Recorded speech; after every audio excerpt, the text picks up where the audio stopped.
নমস্কার সকলকে। আজ শনিবার আর এখন বাজে 11টা। আজ আমি দুপুরের জন্য আলুর দম বানিয়ে নেব। এর জন্য আমি কতগুলো আলু নিয়েছি, এই আলুগুলোকে ভালোভাবে ধুয়েও নিয়েছি। এখন আমি এই আলুগুলোকে প্রেসার কুকারে দিয়ে 3টে সিটি দিয়ে নেব। পরিমাণ মতো জলও দিয়েছি।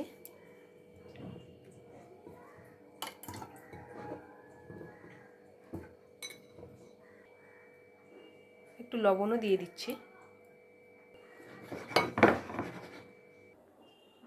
আলু সেদ্ধ হতে হতে আমি মশলাটাকে রেডি করে নেব। এর জন্য নিয়েছি আদা বাটা, আর দিয়ে দিচ্ছি হলুদ গুঁড়ো,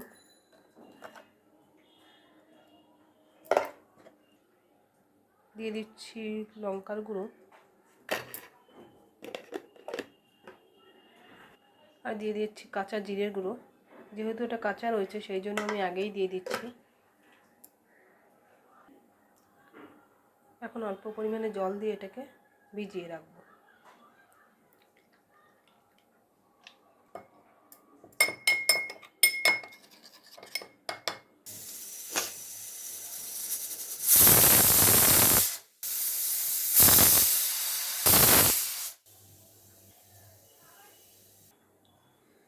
একটা টমেটো নিয়েছি, এই টমেটোটাকে কুচিয়ে নেব। আমি ধনেপাতাগুলোকেও কুচিয়ে রাখলাম। আলু একদম পারফেক্ট সেদ্ধ হয়েছে।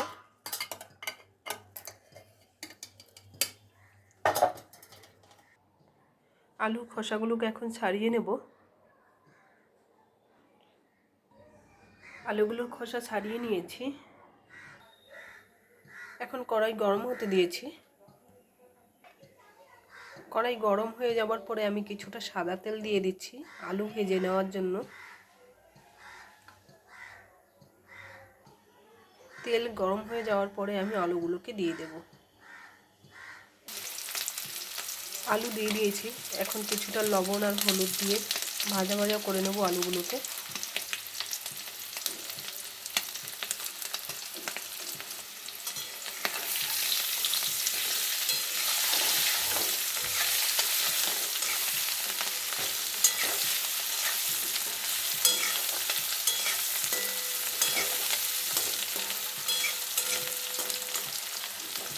হলুদ দিয়ে আলুগুলোকে ভেজে নিলে কালারটা খুব ভালো আসে। আলুগুলো ভাজা হয়ে গেছে, এখন তুলে নেব।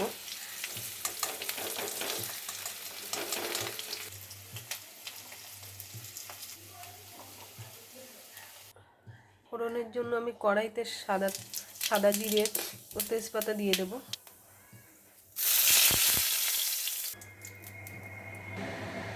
টমেটো আর যে মশলাটা আমি ভিজিয়ে রেখেছিলাম সেটা এখন দিয়ে দিচ্ছি। এখন অল্প পরিমাণে লবণ দিয়ে মশলাটাকে কষিয়ে নেব।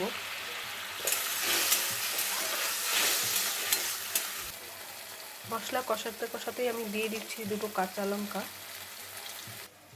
আলুর দমে দেওয়ার জন্য আমি জল গরম করে নিচ্ছি।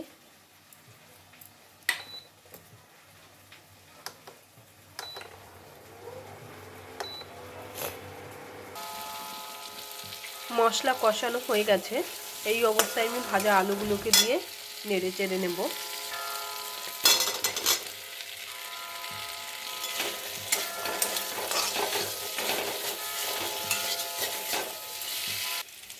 তরকারি টেস্টের জন্য দিয়ে দিচ্ছি একটু মিষ্টি।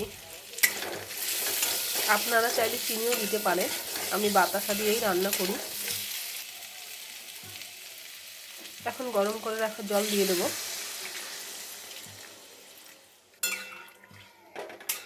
কিছুক্ষণের জন্য ফুটতে দেব।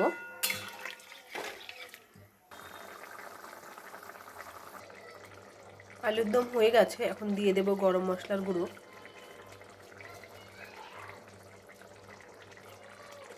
আর দিয়ে দেব ঘি।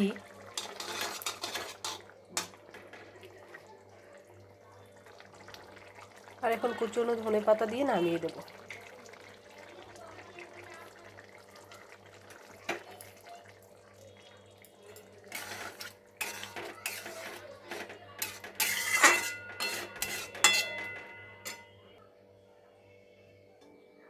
আজকের জন্য ভিডিওটি এখানেই শেষ করছি। সকলে ভালো থাকবেন, সুস্থ থাকবেন। Tata, bye bye.